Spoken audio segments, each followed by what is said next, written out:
Y fíjense que aquí hablo de constructivismo en plural. ¿Por qué?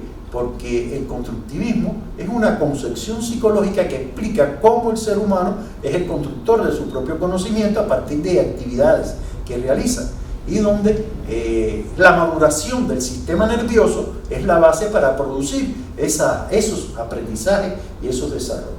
Pero resulta que en esa concepción hay múltiples interpretaciones, y ahí encontramos, por ejemplo, un constructivismo psicogenético ortodoxo, con autores que incluso fueron alumnos de Piaget, como Juan del Val, Emilio Ferreiro, Jesús Palacio.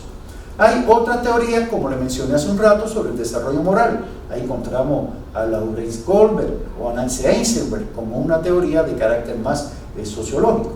Encontramos también las teorías del desarrollo integral y cognitivo de Constance Camille, Novak, de Vries, que hablan ya, y hay veces ahí la frontera es borrosa con el cognitivismo, de determinados esquemas que son los que permiten el desarrollo intelectual y que todo educador debe dominar, puesto que sabemos que cuando usted enseña algo tiene que tener una representación didáctica de lo que enseña.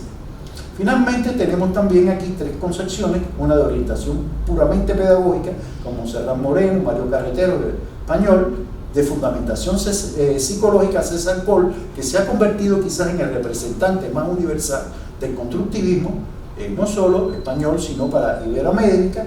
Incluso tiene una influencia notable en las concepciones desarrolladas en la reforma educativa mexicana, se conocen en menor medida en Colombia y quizás en Chile y en otros países, bueno, de lo que algunos de ustedes como estudiantes puedan derivar como estudiantes de doctorado. Y por último, orientación lingüística con Gordon Wells. Bueno, ante ese cuadro del siglo XX, hasta la penúltima mitad del siglo XX y el último quizás, el último cuarto del siglo XX, aparece entonces la contradicción que decíamos entre el cognitivismo y el humanismo, y que da lugar a las estructuraciones más recientes de la psicología contemporánea. Aquí debemos entonces comprender en primer lugar el cognitivismo. El cognitivismo es una corriente que expresa que el ser humano, todo lo que conoce, tiene, sabe, e incluso las cualidades que tiene como sujeto, como desarrollo humano, como desarrollo de su personalidad, es un producto ¿de qué? De una interactividad con el medio externo y un conocimiento de la realidad a través de determinados fenómenos sensoperceptuales, de memoria, de pensamiento, de imaginación, y con procesos tales como la atención y el lenguaje, mediando toda esa actividad cognitiva humana. Es evidente que sin esa actividad cognitiva nunca el ser humano podrá ser lo que es, y nunca la educación podrá dirigir sus derroteros sobre bases sólidas, sobre bases rigurosas, científicamente argumentadas. Entre el cognitivismo encontramos teorías como el cognitivismo instruccional de Jerome Bruner, un autor de mucha influencia norteamericana, quien a su vez asumió algunas fuentes interesantes hasta de Vygotsky, pero que tiene su propia perspectiva y que permite estructurar determinadas planes de estudio, programas, es decir, elaborar diseños curriculares, contenidos que también ustedes recibirán en el doctorado a partir de su teoría cognitiva instruccional. También tenemos la teoría del procesamiento de información de Sternberg. Robert Sternberg hace una similitud entre el funcionamiento del cerebro humano y una computadora y establece toda una serie de etapas, de momentos de esa actividad, y que permite explicar cómo se produce la estructuración jerárquica de los procesos psicológicos en el ser humano, en la llamada teoría pentárquica del psiquismo. Estas teorías sternbergianas han servido de base a muchos modelos educativos, por ejemplo en América, el modelo que sigue el Instituto Merani, sobre el que desarrolla la pedagogía conceptual con los hermanos Zuviría, se monta en gran medida en las concepciones sternbergianas. También tenemos dentro del cognitivismo las teorías y modelos de dirección del aprendizaje. Aquí hay unas cuantas teorías. Por ejemplo, una de las más conocidas hoy en día es la teoría de David Auber sobre las inteligencias múltiples, la cual da una perspectiva interesante donde plantea, bueno, que todo ser humano tiene capacidades cognitivas para determinada actividad, y habla en principio de 7, después 8 inteligencias, y hay algunos autores que hoy en día hablan hasta, enumeran múltiples inteligencias más. Lo interesante de esto es que la educación debe descubrir cuáles son las potencialidades intelectuales del alumno y brindar una atención diferenciada y lograr, bueno, los desarrollos según esas particularidades de funcionamiento de la inteligencia humana establecida por este autor Auguel. Encontramos también aquí la teoría de los modelos de dirección del aprendizaje. Hay múltiples modelos de dirección del aprendizaje. El modelo de Gagné, aprendizaje de la ciencia, los propios hermanos Zuviría, con su pedagogía conceptual y con su herramienta del aprendizaje que llaman mentefactos, que son recursos que tiene la mente, ¿para qué? Para aprender la realidad y que deben ser recursos didácticos que tengan los maestros. Y ahí pudiéramos hablar de otros autores más, entre los que se destacan, a mi modo de ver, por ejemplo, Juan Ignacio Pozo. Encontramos también aquí a Ángel Villarini, puertorriqueño, con la estrategia ECA, explora, conceptualiza y aplica. Es decir, que son modelos muy interesantes y que están en la base de cualquier propuesta pedagógica y didáctica que se haga hoy en día en nuestras escuelas. Encontramos también dentro de las teorías de modelo de dirección del aprendizaje los modelos del cambio conceptual y en la instrucción. Ahí hay múltiples autores, casi todos de origen norteamericano, inglés y hasta hay algunos australianos, y que bueno, ustedes en el libro de texto, cuando estudien estos contenidos, podrán conocer. También tenemos las teorías de las inteligencias. Aquí tenemos la teoría de la inteligencia múltiple de Gardner. Perdón, cometí un error durante la explicación, confundí, es decir, dije el nombre de la teoría del aprendizaje significativo de David Auguel, donde habla del sentido y el significado del aprendizaje, y lo puse dentro de la teoría de la inteligencia. No, es realmente una teoría y modelo de dirección del aprendizaje de David Auguel. Y Gardner, en este caso, sí nos presenta la teoría de las inteligencias múltiples. Es un detalle que también, bueno, en el libro de texto está totalmente desarrollado, los principios de ambas teorías, que tienen una influencia extraordinaria, porque Auguel, con su concepto de aprendizaje significativo, que todo aprendizaje para el ser humano tiene sentido y significado, y Gardner, con sus múltiples inteligencias, inteligencia sensoperceptual, matemática, kinestésica, etc., nos está aportando formas de enseñar ajustadas a las particularidades del funcionamiento cognitivo de las personas.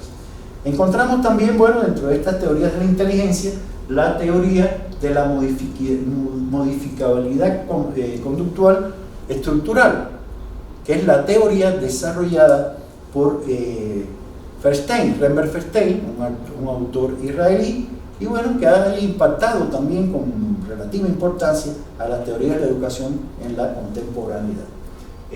Dentro de la teoría de la inteligencia está también la teoría de la inteligencia emocional de David Goleman, quien habla, bueno, cómo el factor emocional, el sentimiento, etcétera, están mediando los resultados del aprendizaje de las personas. Y por último hay otras teorías, como la teoría de los tres cerebros de Waldemar de Gregory, de origen brasileño, actualmente radicado en Estados Unidos. Hay muchas teorías más de la inteligencia. Lo importante es comprender que según se entienda la inteligencia, así usted va a educar. Y esto es un aporte que hace la psicología, imprescindible para la formación de cualquier pedagogo, de cualquier especialista o doctor en ciencias de la educación. Y por último, derivado de la ciencia cognitiva, están las llamadas ciencias de la cognición o las neurociencias. De una importancia y actualidad extraordinaria, yo soy de los autores que defienden la idea que el futuro de la educación necesariamente tendrá que transitar por los resultados de las investigaciones de las neurociencias y conformándose un nuevo modelo de ciencia que es la neuroeducación. Por tanto, ya el mundo contemporáneo, la investigación, los avances tecnológicos ponen a la psicología en condiciones de aportar al pedagogo particularidades de cómo funcionan procesos como la memoria, como la atención, cómo el ser humano, o qué áreas del cerebro son las que tienen que ver con el aprendizaje de la lengua materna, de la segunda lengua. Todo eso está incluso a nivel de la llamada biología molecular, es decir, cuáles son las moléculas que en la transmisión sináptica de las neuronas, que sabemos que es la célula fundamental del sistema nervioso, se produce este funcionamiento. Por último, y ya para concluir nuestra intervención, para que no se le haga demasiado larga, más que bueno, ustedes tendrán después la oportunidad de transitar por los diferentes, navegar por los diferentes elementos que conforman el diseño instruccional de esta materia. Me voy a referir a la última gran realización de la psicología actual, la psicología humanista. La psicología humanista tiene infinidad de posturas. De hecho, su esencia está en comprender al ser humano con sus cualidades como ser y como un producto de diversas circunstancias, ya sean de carácter biológico, ya sean de carácter social, pero que realmente todas van hacia lo mismo, a entender que el ser humano se distingue de los animales por una esencia que es exclusiva del hombre y de la mujer, y que esa esencia siempre va a tener mediaciones sociales, amén de que se da en una economía, es decir, en un cuerpo con un desarrollo físico, con una estructura biológica y con determinados rasgos antropológicos, no solo físicos, dados por la antropología física, sino también por la cultura, dada por una antropología cultural, lo cual explicaría las diferencias que hay entre los diferentes pueblos. Y en América, donde todavía tenemos una importante cantidad de los llamados pueblos originarios, toda esta visión de la psicología humanista nos puede ayudar para lograr una educación de calidad, una educación inclusiva, un conjunto de batallas que se están librando en nuestro contexto latinoamericano para mejorar, elevar, perfeccionar la educación.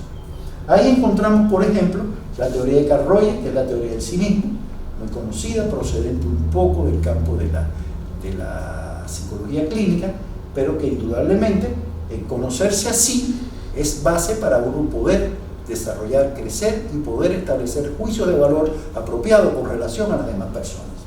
Encontramos la teoría de la personalidad autorrealizada de Abraham Maslow, quien en esencia señala que bueno, la persona que no logra sus designios como persona, como ser humano dentro de la sociedad, no podrá nunca realizarse, y ahí pueden surgir hasta determinadas enfermedades y patologías. La teoría de la personalidad madura de Gordon Allport, quien habla también de cómo el desarrollo de la persona se da como expresión máxima en la personalidad, como aquella integridad de cualidades psíquicas que diferencia a un ser humano de otro y que tiene que adquirirse en un proceso paulatino de maduración, en el cual indudablemente la educación juega un papel importante. Tenemos la teoría de Erich Fromm, también conocida como una teoría freudo-marxista, que expresa la teoría de la lucha del hombre por evitar su autodestrucción. Erich Fromm desarrolló gran parte de su obra aquí en México, por tanto, sobre todo para los doctorantes mexicanos, es importante que conozcan este autor. La psicología transaccional de Jarvis y de Verne, la psicología comunitaria de Rapaport, todos son visiones de la comprensión del ser humano. Encontramos también la psicología existencial a partir de una corriente filosófica existencialista de origen francés de Rollo May, la teoría del cambio actitudinal existencial de Viktor Frankl, de origen judío, la psicología humanista de la personalidad de Angina, la psicología humanista evolutiva de Charlotte Buehler, del propio Durkheim, es decir, que son autores que explican periodos de tránsitos del desarrollo de la personalidad por periodos que coinciden con los momentos de la educación del ser humano, desde la educación preescolar, básica, media superior y superior. También tenemos acá, para concluir, dos enfoques, que es el enfoque personalista y el enfoque personológico. El enfoque personalista hace énfasis en el ser humano como persona.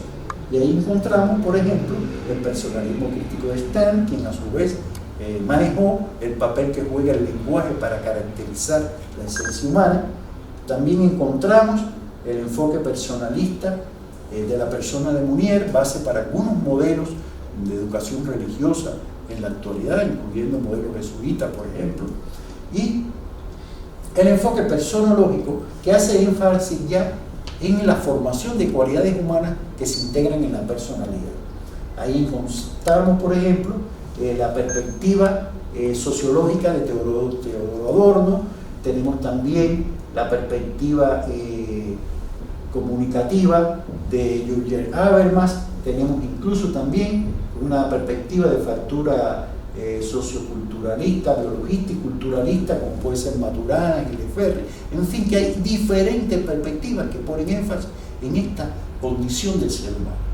En esencia, compañeros doctorantes, esta es una panorámica a muy grandes rasgos del desarrollo de la psicología desde una perspectiva epistemológica, es decir, cómo se construye el conocimiento psicológico.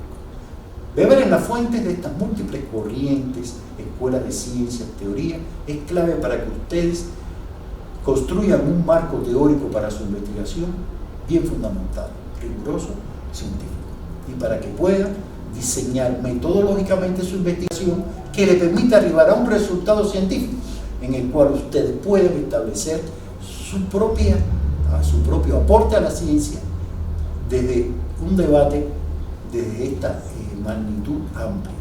Hoy en día, asumir una teoría es correcto y pensamos que es una perspectiva viable, pero comprender las múltiples teorías desde una cultura general de ciencia, de la disciplina del conocimiento, es todavía más importante porque nos da la posibilidad de crear nuestros propios enfoques epistemológicos.